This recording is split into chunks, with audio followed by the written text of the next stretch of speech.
Uma estrada, vazia, cortando a paisagem em meio a uma névoa densa e persistente. O asfalto molhado reflete as luzes distantes de um poste solitário, criando um cenário de isolamento absoluto. O silêncio da noite é quebrado apenas por um som baixo e constante, um zumbido. Um zumbido que parece vir de todos os lugares e de lugar nenhum ao mesmo tempo. É um som que entra pelos ouvidos e gela a espinha. De repente, sobreposto a esse drone, um outro som, rítmico, lento, um batimento cardíaco forte e pesado, como o de uma grande fera à espreita no escuro. A sensação é de que algo observa, oculto pela bruma que engole o horizonte e a sanidade. É aqui, neste lugar de ninguém, que velhos medos ganham nova vida. A criatura tem muitos nomes, mas um deles ecoa com mais força: chupacabra. Uma palavra que, por si só, evoca imagens de animais mutilados, de fazendas mergulhadas em um silêncio mortal e de sombras que se movem rápido demais para serem vistas com clareza. Pelo contrário, nosso objetivo é revisitar os arquivos, ouvir as testemunhas e mergulhar fundo nos relatos que, por décadas, assombram comunidades rurais da América Latina. O que era essa criatura? Uma lenda? Um experimento que deu errado? Ou algo que veio de muito, muito longe? A verdade, como sempre, é mais complexa do que parece. Este não é apenas um conto de folclore. É uma investigação sobre um fenômeno que deixou um rastro de evidências físicas, pânico coletivo e perguntas que permanecem sem resposta até hoje, 31 de outubro de 2025. Vamos abrir as pastas empoeiradas, analisar os documentos amarelados pelo tempo e dar voz àqueles que viram o impossível com os próprios olhos. As histórias são aterrorizantes, os detalhes perturbadores. E a possibilidade de que a criatura não seja apenas uma memória do passado, mas uma ameaça presente, é o que nos move. A cada batida daquele coração misterioso, a dúvida cresce. Tudo começou em Porto Rico, ano de 1995. Uma série de ataques bizarros a animais de criação começou a tomar as manchetes dos jornais locais. O cenário era sempre o mesmo, sempre macabro. Ovelhas, cabras, galinhas, encontradas mortas em seus cercados, sem uma gota de sangue. Apenas pequenas perfurações, quase cirúrgicas, geralmente no pescoço, sem sinais de luta, sem carne devorada. Apenas corpos secos, deixados como uma mensagem sinistra. A polícia local estava perplexa, veterinários sem explicação lógica. A palavra vampiro sussurrada, mas não batia. Era algo novo e aterrorizante. Relatos surgiram em pequenas cidades, Canóvanas, Orocovis. Fazendeiros acordavam e encontravam o horror nos quintais. Eram 8 ovelhas, dizia um depoimento gravado em uma fita cassete gasta. Todas caídas, sem sangue. Parecia uma agulha gigante. Não podia ser um cachorro. Não podia ser gente. Pausa. O que começou em Porto Rico não ficou restrito à ilha. Como uma praga, o fenômeno atravessou o mar e começou a se manifestar em outros países. República Dominicana, México, Nicarágua, Chile, Argentina. Em todos esses lugares, a história se repetia com uma precisão assustadora. Relatos de animais de pequeno e médio porte encontrados mortos com as mesmas marcas de perfuração e a mesma ausência inexplicável de sangue.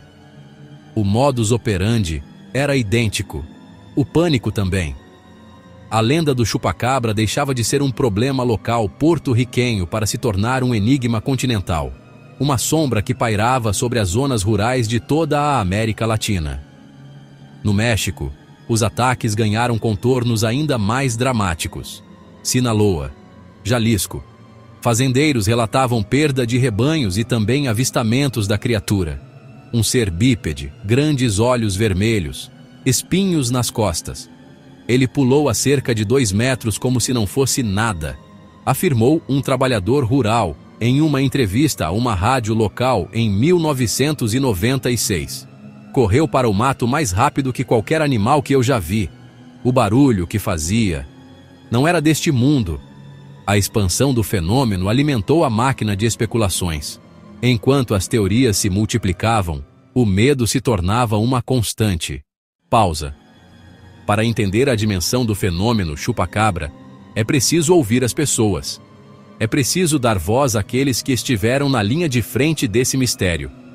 As vozes, muitas vezes trêmulas e gravadas em equipamentos precários, compõem um coro de pavor e incredulidade. Um fazendeiro de uma pequena cidade no interior do Chile, em um áudio de 1998, descreve a cena que encontrou ao amanhecer. A voz dele é pausada, pesada. Cheguei no galinheiro, a porta me arrancada. As galinhas estavam todas lá, mortas. Mas não tinha pena voando, não tinha sangue no chão. Só 2 furinhos no pescoço de cada uma. Parecia trabalho de um médico do diabo.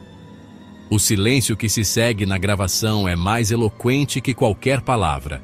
Outro depoimento de uma mulher no norte do México revela o impacto psicológico dos avistamentos. Eu estava estendendo roupa no varal, já era fim de tarde. Ouvi um barulho no milharal. Pensei que era um coiote. Mas o que saiu de lá, meu Deus, não era um animal. Ele ficou me olhando. Os olhos eram vermelhos, acesos. Eram grandes. Gritei e corri para dentro de casa. Fiquei dias sem conseguir dormir. Aquela imagem, aqueles olhos, nunca mais saíram da minha cabeça. A interferência de rádio na gravação, um chiado constante, parece amplificar o desespero em sua voz. Oficialmente, a gente dizia que eram cães. Mas a gente sabia que não era. As carcaças, a forma como morriam, não batia. Mas o que a gente ia colocar no relatório? Que foi um monstro? Ninguém ia acreditar. A gente ficava de mãos atadas. Essas vozes são o coração do dossiê chupa-cabra. Elas representam a experiência humana diante do inexplicável. Pausa. Quando as vozes se calam, os documentos falam. Uma investigação séria sobre o chupa-cabra precisa ir além dos relatos. Arquivos oficiais, laudos veterinários, recortes de jornais da época. O que encontramos é um registro impressionante de um mistério que desafiou as autoridades. Relatórios policiais descrevem cenas de crime bizarras, falta de sangue, carne intacta, um laudo preliminar de necropsia de uma cabra dos arquivos de Porto Rico, datado de 1996. 2 lesões perfurantes na região jugular, cerca de 8 milímetros de diâmetro cada. Extrema palidez em todos os órgãos internos. Conclusão: choque hipovolêmico agudo por exsanguinação. Padrão de lesão incompatível com predadores conhecidos na região. A precisão das perfurações sugere um mecanismo desconhecido. A imprensa da época, jornais locais, programas de TV locais, preservou depoimentos, datas, locais, criando um mapa informal. No meio desses arquivos surgem os céticos. Eles apontam para o efeito CNN, cobertura globalizando um pânico local, e sugerem ataques de cães, de coiotes. A histeria, dizem, seria o verdadeiro contágio. Esses documentos criam um contraponto necessário. Nos forçam a questionar: criatura real ou fenômeno psicossocial nascido da mídia? Os arquivos, ao final, nos deixam com mais perguntas do que respostas. A jornada começa agora. Vamos voltar no tempo, para o epicentro de tudo. Para a ilha onde o pesadelo tomou forma e ganhou um nome que jamais seria esquecido. As imagens que você verá são de arquivo. Os sons que ouvirá podem ser perturbadores. Mas é preciso coragem para olhar o abismo de frente. Pausa. Com a falta de uma resposta definitiva, o campo ficou aberto para as teorias. E elas são tão variadas quanto aterrorizantes. Basicamente, as explicações para o fenômeno chupa-cabra se dividem em 3 grandes correntes, cada uma com seus defensores e suas supostas evidências. A primeira, e talvez a mais popular, é a teoria extraterrestre. os olhos grandes e vermelhos, a pele cinzenta, a capacidade de saltar grandes alturas e a tecnologia de drenagem de sangue sugerem uma origem alienígena. Seria uma forma de vida de outro planeta, um explorador, um náufrago ou o animal de estimação de seres mais inteligentes. A segunda grande teoria aponta para uma conspiração governamental. Porto Rico, com bases americanas e instalações de pesquisa como Arecibo, seria o berço de um híbrido, arma biológica ou supersoldado que escapou. Os ataques seriam consequência de um projeto ultra-secreto e o silêncio oficial, um acobertamento. A terceira corrente é a da histeria coletiva, um construto social impulsionado por tabloides e por um imaginário sci-fi da época. Cada teoria tem seus pontos fortes e fracos. A extraterrestre carece de provas físicas. A conspiratória explica o acobertamento, mas soa cinematográfica. A histeria explica a difusão rápida, mas desconsidera carcaças exsanguinadas e consistência dos relatos. No final, o chupacabra permanece em uma encruzilhada de explicações. Ele é um alienígena, um experimento ou um fantasma da nossa imaginação. A verdade pode ser uma mistura de tudo isso ou algo ainda mais estranho. A jornada segue com a ciência e com o desconhecido. Pausa. Diante de um mistério tão persistente, qual foi o papel da ciência? Em várias ocasiões, supostos corpos de chupacabras foram encontrados e entregues para análise. Geralmente, eram carcaças de animais estranhos, sem pelos, com pele coriácea e dentes proeminentes. Análises de DNA em universidades e laboratórios nos Estados Unidos, na maioria das vezes, identificaram espécies bem conhecidas com patologias. A explicação mais comum: sarna sarcóptica, que causa perda de pelo, pele espessa, enrugada e escura. O animal enfraquece e ganha aparência monstruosa. Desorientados, podem atacar alvos fáceis, galinhas, cabras. Essa explicação resolve parte do enigma, os corpos encontrados, e explica confusões em avistamentos noturnos. No entanto, não aborda a exsanguinação, pequenos furos drenando sangue, algo que predadores rasgam e mordem, e comem a carne. Também não cobre relatos do ser bípede com espinhos nas costas que salta grandes alturas. Falta um corpo-tipo correspondente à descrição original para estudo conclusivo. Sem espécime, sobram evidências secundárias, muitas vezes inconclusivas ou de predadores conhecidos. O chupacabra habita o efêmero, o avistamento fugaz, a evidência que se desfaz, um fantasma biológico. Desafia as ferramentas científicas e se mantém no território do inexplicável.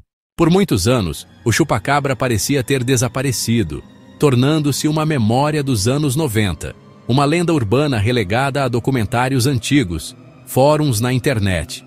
Os ataques diminuíram, os avistamentos cessaram. A criatura parecia ter se retirado para as sombras de onde veio. Mas o silêncio, como sabemos, muitas vezes precede a tempestade. E agora, em 2025, o eco daquele medo antigo ressurge. E ressurge aqui, no Brasil. Em uma pequena cidade no interior de Minas Gerais, cercada por morros e matas fechadas, a história parece estar se repetindo. E isso é preocupante, meu amigo. Muito preocupante. Os relatos começaram há poucos meses. Pequenos criadores de cabras e galinhas começaram a encontrar seus animais mortos. O padrão é assustadoramente familiar. Os corpos estão intactos, sem sinais de luta, mas completamente sem sangue. Apenas 2 pequenas perfurações no pescoço. A polícia local, a princípio, tratou o caso como ação de onças ou outros predadores da região. Mas os fazendeiros muitos lembram das notícias sobre o chupacabra. Onça não faz serviço limpo assim, disse um senhor de 70 anos. Isso é coisa de outro mundo. É ele. Ele voltou. Uma testemunha afirma: eu vi um bicho cruzando a estrada de terra. Não era cachorro. Não era lobo-guará. Ele andava meio curvado, meio de lado. Era rápido. E os olhos, quando o farol da moto bateu, Os olhos brilharam num vermelho forte. Eu acelerei e não olhei para trás. Cheguei em casa tremendo. Eu nunca vi nada parecido na minha vida. O relato ecoa descrições de quase 30 anos atrás. A consistência é no mínimo perturbadora. Reabrimos o dossiê. Imitação alimentada por mídia ou a prova de que a criatura nunca foi embora? Chegamos ao fim da nossa investigação por hoje. Revisitamos os arquivos empoeirados de Porto Rico. Ouvimos as vozes aterrorizadas de testemunhas de todo o continente. Analisamos as teorias, do extraterrestre ao experimento genético, passando pela histeria em massa. Vimos como a ciência tentou, e em parte falhou, em dar uma resposta definitiva.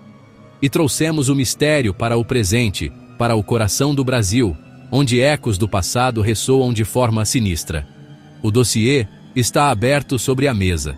As peças estão espalhadas, mas o quebra-cabeça continua incompleto. A imagem final se recusa a tomar forma.